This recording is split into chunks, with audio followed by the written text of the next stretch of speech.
is a leader of the nation that has led us all in these trying times through not only her consistent and eloquent communication with the people, but also through providing and organizing support to all parts of the country.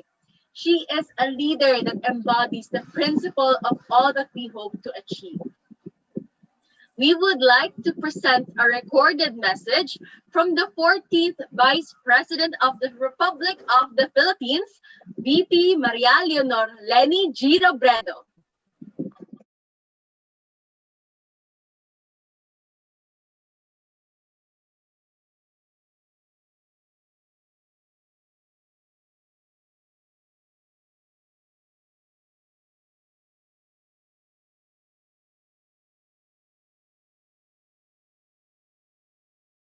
Hello everyone and congratulations to the team of first year BS Speech Pathology students from UP Manila for creating Speech Path PH.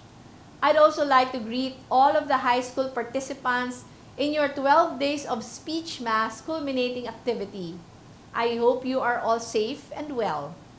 As practitioners, you help people who struggle with a variety of conditions, from physical trauma and strokes to COVID-19, regain the ability to communicate. This is more than just the capacity to talk.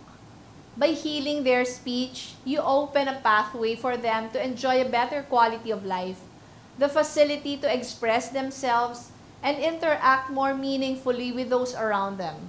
Rest assured that in this task, the task of ensuring that those in the margins are never left behind, that our people feel bound to each other and are part of a greater whole, hindi kayo nag-iisa.